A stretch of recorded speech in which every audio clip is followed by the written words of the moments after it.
말씀은 히브리서 11장입니다.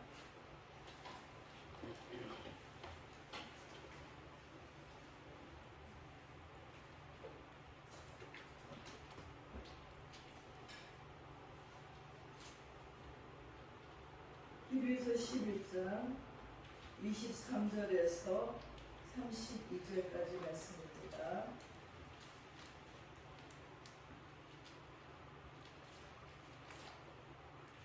신약 365쪽입니다. 히브리서 11장 23절에서 32절까지의 말씀을 제가 봉독해 올리겠습니다.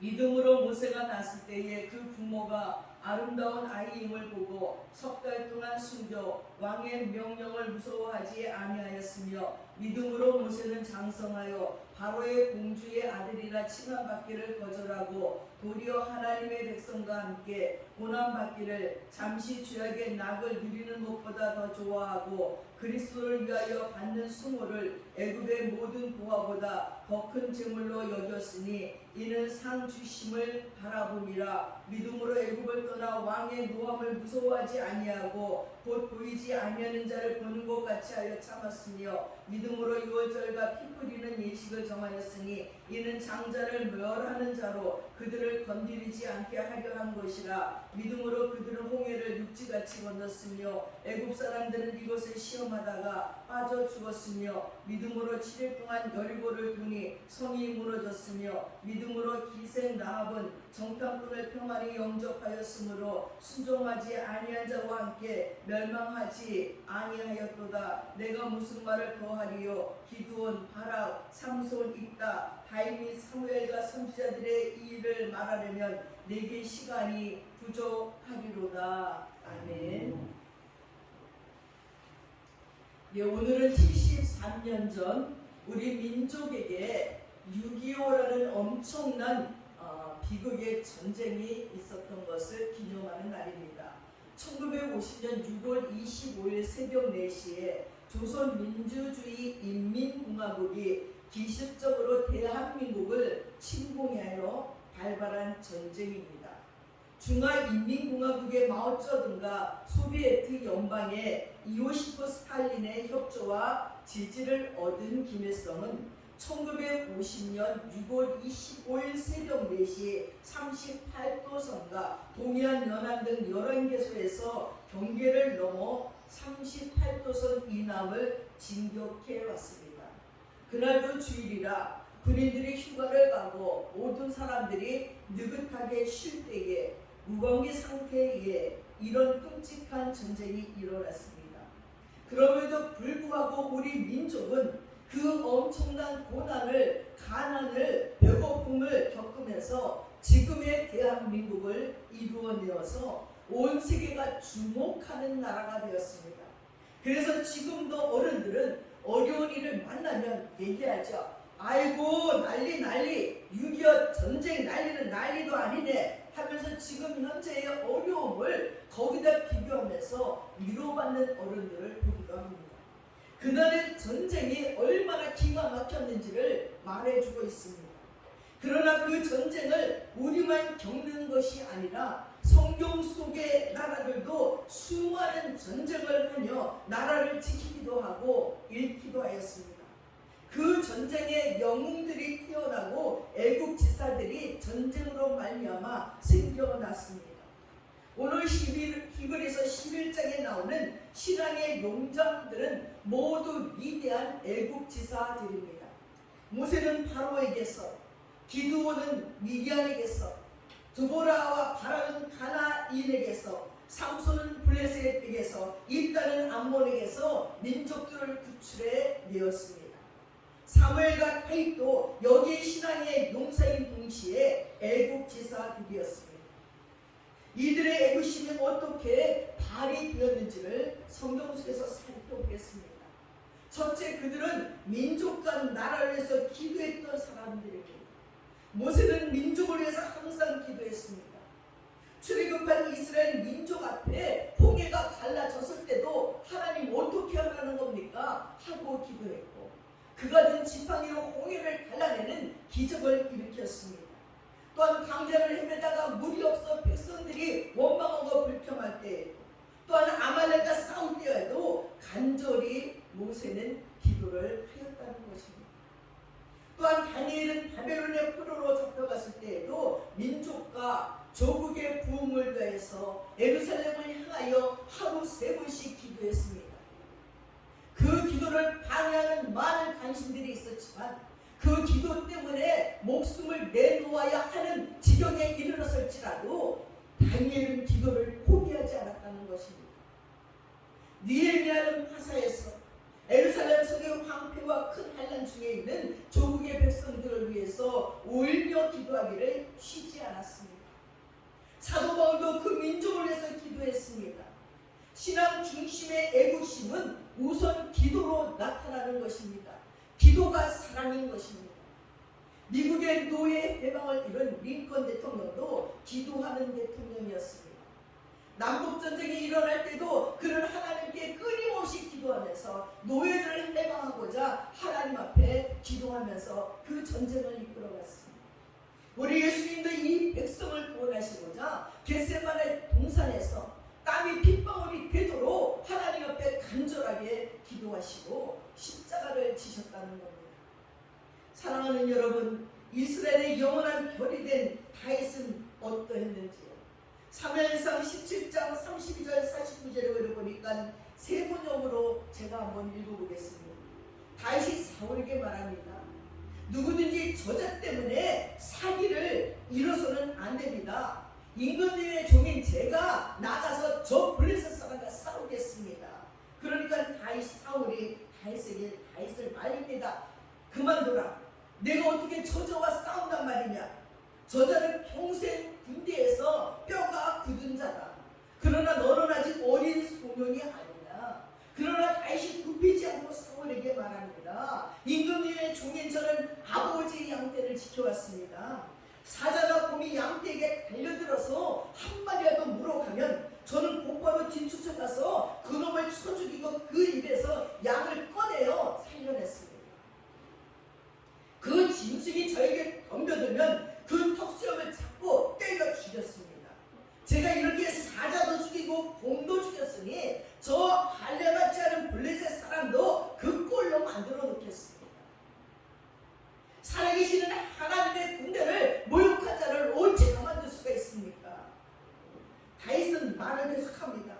사자의 발톱이나 곰의 발톱에서 저를 살려주신 주님께서 저 블레셋 사람의 손에서도 저를 살려줄 것을 믿습니다. 그러니 사울이 허락할 수밖에 없었습니다. 살아계시는 하나님의 군대를 모욕한 자를 가만둘 수 없다고 말하니 어찌하겠습니까? 다윗이 그렇다면 사울이 다윗에게 허락하면서 그렇다면 나가도 좋다. 주님께서 너와 함께 계시기를 바란다고 얘기했습니다.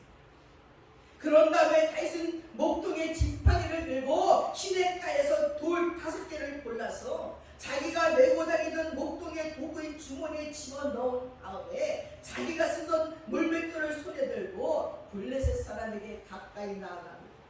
그 블레셋 사람도 방패 든 사람을 앞세우고 다윗에게 점점 가까이 다가와서 보니까 아니 다윗을 보고 웃을 수밖에 없었습니다.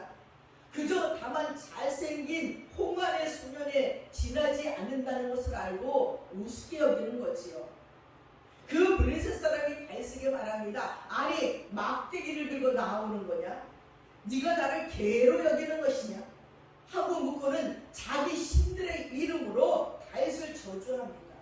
그러자 다윗이 그 블레셋 사람에게 말하죠. 너는 칼과 창으로 그리고 투척을 들고 내게 나왔지만 나는 내가 모욕하는 이스라엘 군대의 하나님 만군의 주님의 이름으로 너에게 나왔다는 것입니다.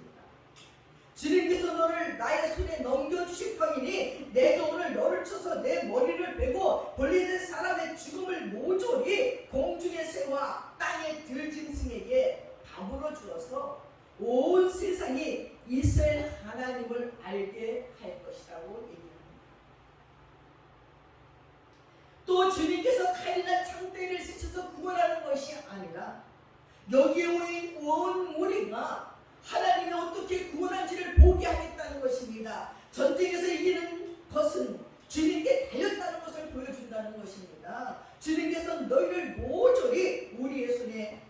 지켜주실 것이라고 외쳤습니다. 사랑하는 여러분, 다윗은 하나님의 이름이 더럽혀지는 것을 참을 수가 없었습니다. 그래서 골리앗과 싸우러 나갔습니다. 오히려 이제까지 블레셋과 싸우던 형마저 오히려 다윗을 말리며 책망했습니다. 너 까불지 말고 전쟁을 구경하러 왔지? 왜 이 전쟁터에 온 거야? 무슨 네가 골리앗과 싸워? 하고 말렸습니다. 그러나 소년 다윗은 사울에게 자기에게 싸울 자격이 있다는 것을 설명합니다. 그리고 하나님의 군대를 모욕했기 때문에 싸우겠다는 이 동기와 하나님이 이제까지 맨수로 자기를 지키셨기 때문에 이 싸움에서도 지킬 것이라는 믿음으로 나간다고 그 자기의 정당성을 얘기합니다. 여러분, 사람의 힘으로는 할 수 없지만 하나님의 능력으로 모든 것을 할 수 있기 때문입니다. 우리의 능력으로는 못합니다. 지금까지 살아온 우리들의 인생을 돌아봐도 우리의 능력과 우리의 힘으로 살아온 것이 아무것도 없습니다. 얼마나 많은 위험들이 우리 가운데 있는지 모릅니다. 인생을 살다 보니 지나온 시간들이 정말 은혜요 은혜요 하는 말이 저절로 나옵니다. 물에 빠져 죽지 않은 거, 길에 가다 교통사고가 나지 않은 거, 깊은 병이 들지 않은 거, 지금까지 그래도 먹고 마시고 살았던 거, 뭐 납치되지 않았던 거, 인신매매 당하지 않았던 거, 강간당하지 않았던 거, 여러 가지 사건들이 우리 주위에는 너무너무 많습니다. 그러나 그런 가운데서 하나님이 지켜주시고 지금까지 살게 하시고 더군다나 예수까지 믿게 해주시는 것이 얼마나 감사한지 모릅니다. 나의 능력, 나의 힘으로 절대 안 됩니다. 우리가 모르는 순간순간 하나님이 우리를 보호하시고 인도하시고 지켜주셔서 여기까지 오게 되었다는 것입니다. 이 소년 다윗이 양을 치며 기도하던 다윗이 하나님의 군대를 모욕하는 적장 골리앗을 가만둘 수 없었습니다. 만군의 여호와를 물어가는 골리앗은 다윗 앞에 그저 사자 한 마리고 곰 한 마리일 뿐입니다. 늘상 하던 대로 멀맷돌을 골리앗의 이마를 향해서 작은 돌멩이를 던졌습니다. 그리고 처리해버렸습니다. 사명에서 양을 칠 때 들짐승에게서 지키시던 하나님이 지금도 자기를 지킨다는 믿음이 있었기 때문입니다. 사랑하는 여러분, 전쟁의 때에서 우리를 지키셔서 이리로 잘 사는 멋진 나라를 만드신 하나님이 또 우리의 미래도 잘 지켜주시리라 믿습니다. 고픈 배를 움켜쥐고 애꿎은 물만 벌컥벌컥 들이키며 공부하던 우리의 선조들이 이룬 나라입니다. 굶어도 공부를 시키시던 우리의 부모님들이 이룬 나라입니다. 그래서 온통 경제와 문화와 스포츠와 미디어 세계와 IT 강국이 되어버렸습니다. 여러분, 젊은이들의 얼굴이 얼마나 기름진지. 우리 대한민국 젊은이들이 제일 잘생겼어요. 제일 아름다워요. 온 세계에서 한국을 닮으려고 애를 쓰고 온 세계 여자들이 한국 청년들과 결혼하고 싶어요. 한국 여자들을 만나고 싶어요. 어떻게 저게 피부가 하얗지, 배국 같지? 어떻게 저게 늘씬하지? 어떻게 저게 춤도 잘 추고 노래도 잘 부르지? 어떻게 저렇게 예의 바르지? 어떻게 저렇게 의리가 있지? 카페에다 노트북을 두고 핸드폰을 두고 훔쳐가지 않는 나라. 공항에서 집을 쫙 줄 세워도 아무도 훔쳐가지 않는 나라. 어떻게 이런 나라가 있지? 왜 한국 사람들은 자기네 나라가 천국인지를 모를까 하고 말하는 자들이 얼마나 많은지요. 어쩌다 한국을 여행 왔다가 유학 왔다가 그냥 머물러 사는 사람들이 얼마나 많으며 나도 한국에 태어났으면 좋겠다고 부도하는 자들이 얼마나 많은지요. 이렇게 변했습니다. 이렇게 대한민국을 하나님께서 세계 가운데 우뚝 세워줬어요. 우리나라 사람들이 세계인 중에 머리가 또 제일 좋대요. 평균 IQ가 106이래요. 여행을 다니다 보면 한국인들의 눈은 반짝반짝해요. 그래서 전 세계의 모든 사람들이 여행 갈 적에 한국인 뒤만 쫓아다니래요. 한국인 뒤만 쫓아다니면 이들이 머리가 좋고 눈치가 빨라서 위험한 일을 당할 적에 그들만 쫓아오면 된다고 소문이 날 정도입니다. 6.25 전쟁을 이겨낸 대한민국은 이제 세계 사람들이 오고 싶어하는 그런 나라가 되었고 배우고 싶어하는 나라가 되었습니다. 이렇게 되기까지는 얼마나 많은 믿음의 용사들이 소리쳐 통곡하며 기도를 드렸는지 모릅니다. 우리도 젊었을 때에 감난산으로 의동 골짜기로 가면 그렇게 기도원 산에 올라가면 산이 쩌렁쩌렁 울리도록 기도하시는 권사님들이 있었습니다. 그리고 동네에서도 주야 외치는 소리가 메아리쳐 울려도 아무런 말도 안 했습니다. 근데 이제 좀 잘 사니까요 다 신고를 해요. 그래서 영락기도 산에서도 소리쳐 기도하지 못하게 합니다. 감남산 꼭대기에서도 소리쳐 기도하지 못하게 해요. 이제는 그렇게 기도하면 벌금을 내야 되는 거예요. 기도의 소리들이 줄어들었습니다. 돈이 없는 것이 걱정이 아닙니다. 여야가 날마다 다투는 것이 걱정이 아닙니다. 기도가 끊겨진 것이 걱정이고 염려인 것입니다. 그때 우리는 산에 올라가면 나무 뿌리를 뽑아야지만 된다고 생각해서 그 나무 뿌리를 흔들면서 밤을 맞도록 기도했습니다. 많은 목사님들이 그렇게 태어났습니다. 그렇게 기도하면서 하나님을 만났고 그렇게 기도하면서 이 나라 이 민족을 위해서 기도했던 자들 때문에 이 나라가 이렇게 잘 사는 나라가 되었습니다. 우리 자손들이 잘 되어 세계 속에 빛나는 민족이 되게 해달라고 얼마나 울며 그렇게 외치며 기도했는지 모릅니다. 옛날에는 기도를 시작하려면 가장 먼저 하는 기도가 나라와 민족을 위해서 먼저 기도해야지만 기도하는 건 줄 알았어요. 근데 세월이 이렇게 가다 보니까 나라와 민족을 위해서 기도하지 않아요. 내 문제만 먼저 급해서 기도하는 그런 우리들이 되어버리고 말았습니다. 사랑하는 여러분, 그러나 그렇게 복을 받으려면 두 번째는 우상을 타파하고 하나님을 공경하라고 말했습니다. 그들은 백성들에게 모든 우상을 버리고 오직 살아계신 하나님만 섬기라고 항상 부르주셨습니다. 그래서 선지자 엘리사는 갈멜 산상에서 하나님과 우상을 겸하여 섬기는 백성들을 책망하고 그날에 바알과 아세라 등 우상 숭배하는 거짓 선지자들을 멸해버렸습니다. 그 밖에 엘리사, 이사야, 에레미야 등 모든 선지자들이 다같이 모든 우상과 잡신을 섬기는 미신을 온전히 타파하라고 항상 부르주셨습니다. 오늘날도 우상은 너무나 많습니다.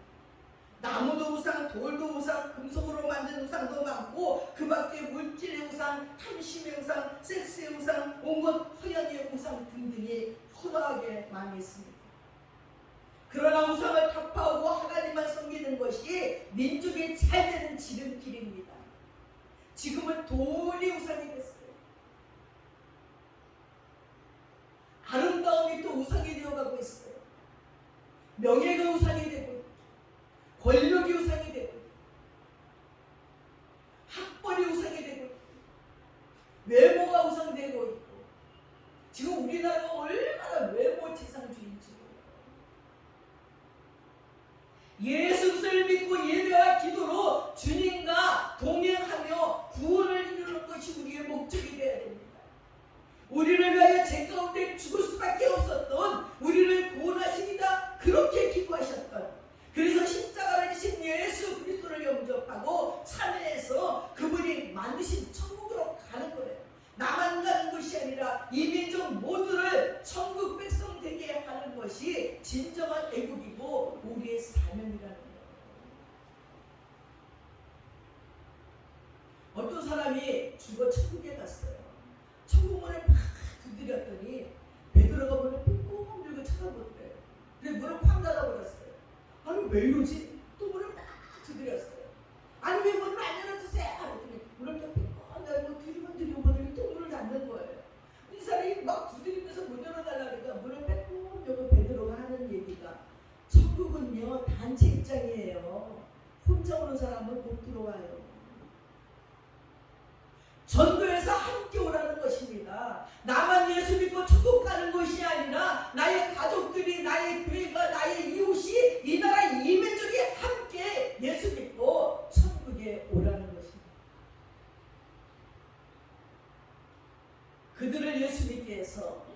전국 백성 되게 하는 것이 우리의 사명이에요. 문화도 경제도 스포츠도 잘하는 사람들이 하게 내비두세요. 그러나 우리가 할 일은 그들을 천국으로 옮기는 거예요. 그들에게 너를 위해서 예수님이 죽었다고 말해주고, 그리고 너의 죄를 용서해주고 지금 천국이 준비되어 있으니까 그곳에 가자고 전하는 것은 우리의 사명이라는 것입니다. 그것이 애국입니다. 세 번째는 회개와 공의로울 부르짖습니다. 성경의 애국자들은 죄를 책망하며 회개하라고 항상 외쳤어요. 에스겔 선지자는 백성들에게 회개하고 모든 죄에서 떠나라고 하면서 마음과 영을 새롭게 하라고 했습니다. 얼마나 회개하지 않을까. 하나님이 에스겔을 그 골짜기로 보냅니다. 해골들이 쌓여있는 골짜기에서 에스겔아, 네가 소리쳐 내 말을 대언해. 내가 말하는 대로 대언해. 마른 뼈다귀들이 쫙 있는 악어 골짜기다. 소리칩니다. 뼈들아 붙어라. 이들이 죽은 뼈들이 막 붙는 거예요. 가져가 입혀져라. 살아 채워져라. 그리고 그 코에 생기를 후 불어넣더니 강한 군대가 있다. 이스라엘 백성들이 그렇게 악어 골짜기에 마른 뼈처럼 죽어있는 시간들 속에 일어나라고 살아나라고 외치라는 것입니다. 우리 속에 있는 신앙이 말라 비틀어진 신체가 다 말라 비틀어 뼈만 나오는 것 같은 그런 믿음 속에도 생기를 불어넣으라는 거예요. 그것이 선지자들의 사명이었습니다. 세례요한도 회개하라, 천국이 가까이 왔다고 하면서 그렇지 않으면 멸망할 것을 경고했습니다. 이사야 선지자도 스스로 씻으며 깨끗하게 하여 하나님 앞에서 악을 버리고 선행을 배우며 공의를 구하며 학대받는 자를 도와주며 고아를 위해서 변화하라고 외쳤습니다. 또한 공의를 행하라고 부르짖었습니다. 공의는 나라를 영화롭게 합니다. 공의를 행하는 백성이 하나님의 주신 땅에서 살 수 있습니다. 하나님은 공의로우신 분이시기 때문입니다. 성경의 애국자들은 민족을 위해서 눈물로 호소하고 그들의 피와 땀을 아끼지 않았습니다. 때로는 저항하고 투쟁했습니다. 많은 가문 속에 이렇게 저항하고 투쟁하다가 돌아가신 분들이 있습니다. 우리 가문에도 할아버지와 그리고 삼촌이 그렇게 저항하다가 돌아가셨습니다. 그리고 우리는 그 핏값으로 살아가고 있는 것입니다. 네가 예수를 믿으면 천대까지 복을 주시라 하신 그 하나님의 말씀이 임하여서 우리가 지금 예수 믿고 복을 받고 살아가고 있는 것입니다.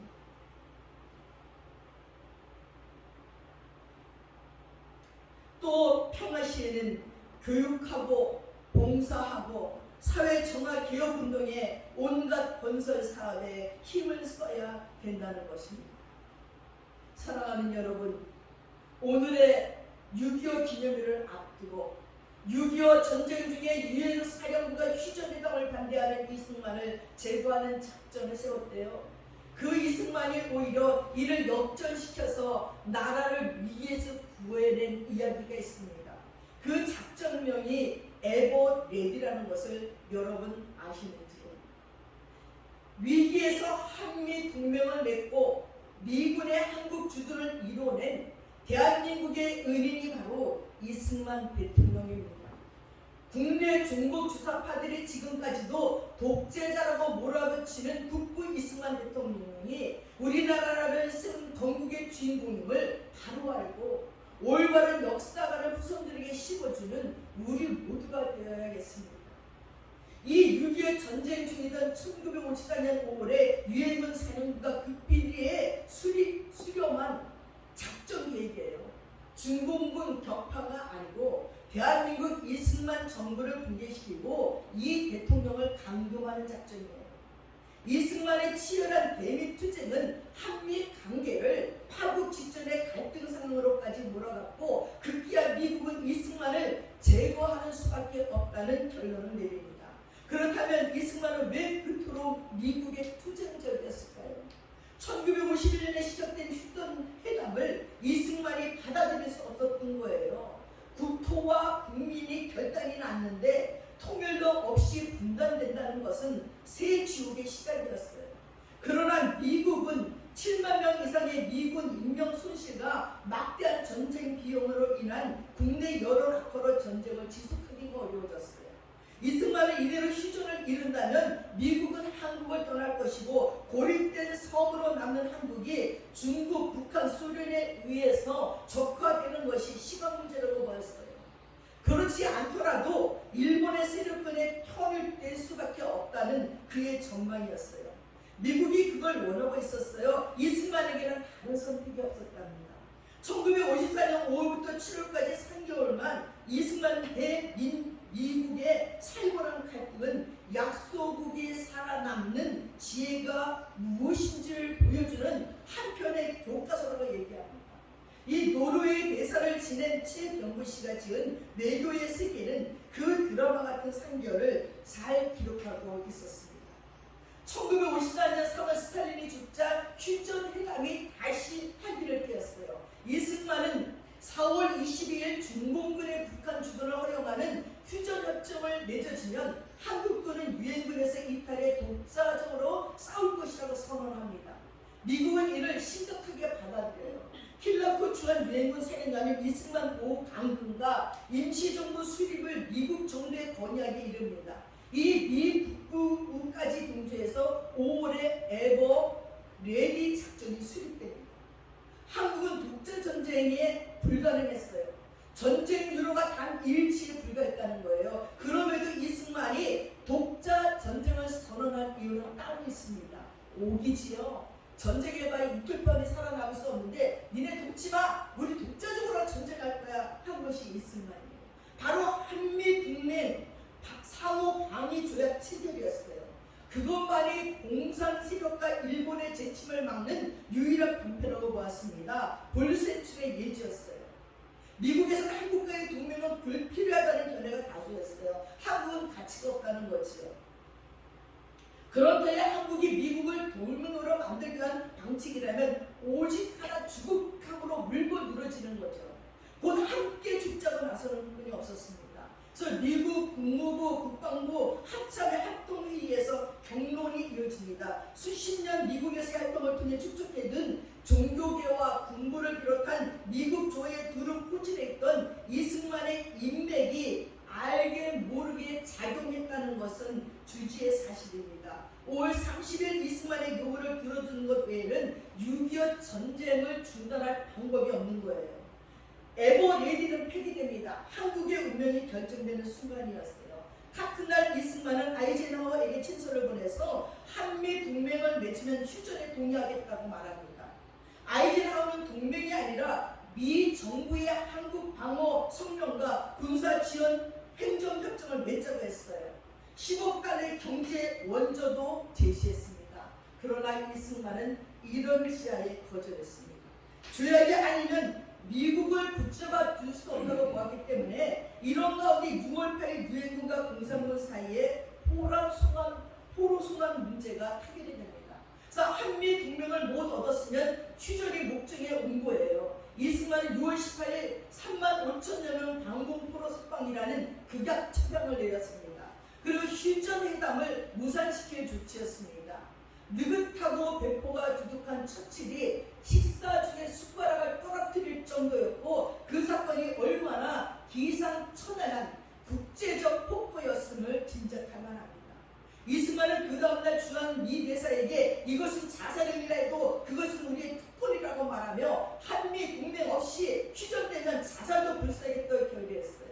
그래서 아이젠하워는 이승만을 정신차단자라고 격렬하게 비난했지만 이승만은 굴하지 않았습니다. 아이젠에게 보낸 편지를 보내서 한미 동맹이 없이 휴전되는 것은 한국에 대한 사형 집행이라고 주장했어요. 그러면서 7월 9일 휴전에 반대하지 않는다는 약속과 함께 한미 동맹 조약 초안을 제시합니다. 미국은 이승만이 향후 어떤 망령된 일이라도 벌일 수 있다고 판단을 내리고 아이젠하워는 어쩔 수 없이 방위 조약을 맺을 특사를 한국에 파견해요. 그래서 미국 측 초안에는 한쪽이 공격받으면 다른 한쪽이 자동 개입한다는 동맹 조약의 핵심 부분이 없었어요. 근데 이승만은 미 특사에게 반세기 전에 가스라 테프트 밀약에 대해서 따져 물으면서 배신행위였다고 다그치면서 한일 합방과 한반도 분단에 대한 빚을 갚으라고 요구했어요. 그러나 미국에서 전쟁 참여는 행정부가 아닌 상원의 권한이었고 이승만은 우회로를 택합니다. 한쪽에 대한 공격을 다른 쪽에 대한 공동 위험으로 보고 각자 헌법에 따라 행동한다는 조항을 신설하고 바로 그 다음에 미국은 한국 주둔을 규정합니다. 미군이 주둔하면 유사시 개입하지 않을 수 없어요. 외교 규제의 발상이 빚을 바라는 순간이고 1954년 7월 27일 마침내 휴전이 성립됐고 8월 8일 서울에서 한미 외교 장관이 동맹서약을 서명했습니다. 한미 동맹은 국민에 필요한 모든 것을 건 한 지도자의 필사적인 투쟁이었어요. 이승만은 한미 동맹으로 우리 후손들이 여러 대에 걸쳐서 각가지 혜택을 누릴 것이라고 했는데 그대로 적중됐습니다. 한강의 기준은 한미 동맹이 없었으면 불가능합니다. 문재인 대통령은 한국에 힘이 없다고 토로했고 우리는 많이 성장했으나 큰 나라에 둘러싸여 있다. 한국의 지도자는 한미 동맹서를 읽어야 한다고 말했습니다. 이건 조선일보 양상훈 씨의 칼럼에서 나온 이야기입니다. 국내 중국 수사자들이 지금까지도 독재자라고 몰아붙이고 있는 국부 이승만 대통령의 해안이 지금의 대한민국을 이끌한 탁월한 인물이었고 세계 역사 속에서 길이 남는 그런 인물이기도 하다는 거예요. 이 얘기는 뭐냐면 다른 나라에서 우리나라를 쳐들어오면요 미국이 주인공처럼 싸워야 된다는 거예요. 그리고 우리나라를 보조해 주는 거예요. 그냥 그래 미국 니네 거랑 마찬가지야. 니네 나라 침투 거랑 마찬가지야. 니네가 앞장서가면 우리는 뒤에서 보조해 줄게. 이런 동맹을 맺은 거예요. 이거 얼마나 멋있는 일이에요. 그러니까 북한이 아무리 난리를 쳐도 우리가 한국에 꼼짝하지 않은 이유는 뒤에 미국이 있다는 거지. 주일 미군이 48,000여 명이고 한국은 28,500여 명이 주둔하고 있어요. 거의 2배예요. 전력자산은 몇 배가 되지만 주일 미군 사령관은 중장이고 대장인 주한미군 사령관의 직상 예형부관인 거예요. 즉 한번에서 전쟁에 발발하면 주한미군을 지원하는 단순 부대가 우리야. 그리고 그 사람들이 주역으로 싸워야 된다는 거예요. 다시 한번 국부 이승만 대통령에게 경의를 표한다는 거죠. 사랑하는 여러분, 이 목표를 달성하기 위해서 우리 이 민족이 단결하고 경제, 문화 각 방면에서 발전해서 국영을 배양해야지만 됩니다. 항상 기도하고 국민 충만을 져야 하는 모든 요소를 제거하는데 앞장서야 돼요. 미국의 한 교회에서는 나라와 민족을 위한 1,000번째 새벽 기도를 지금도 드리고 있어요. 4년이나 내년 4월 달에 끝이 납니다. 하루도 빠짐없이 날마다 나라와 민족을 위해서. 이 나라에서는 그렇게 기도하는 교회가 없어요. 근데 미국에 있는 교회에서 나라와 민족을 위해 이 땅에 있는 대한민국을 위해서 날마다 새벽마다 목사님들과 성도님들이 지금 기도를 하고 있습니다. 어쩌면 그런 기도 때문에 이 한국이 살아가고 있는지도 모릅니다.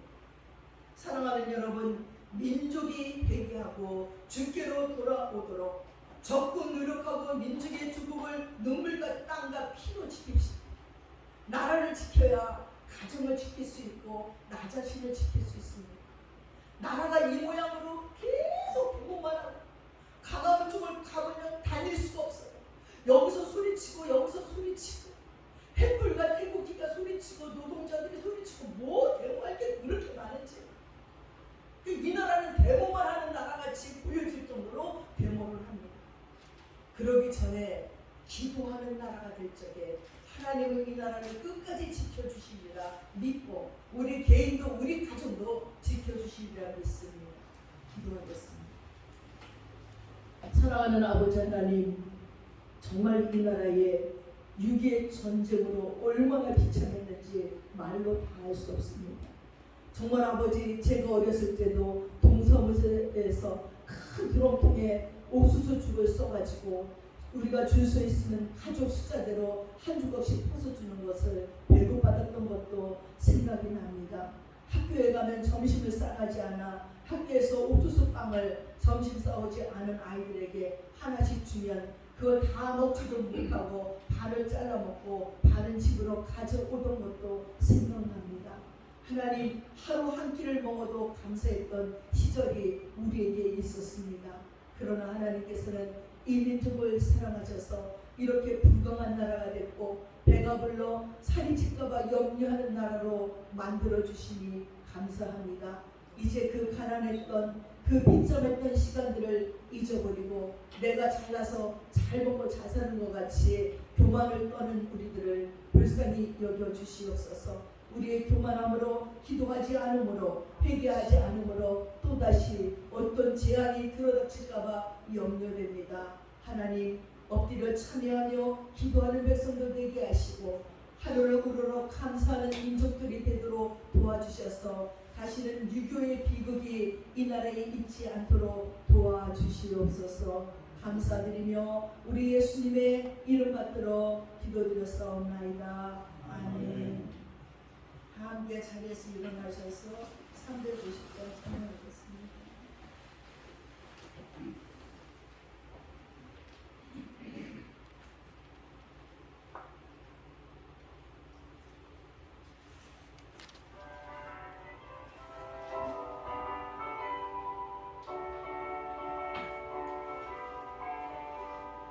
우리들이 쌓을 곳을 위하여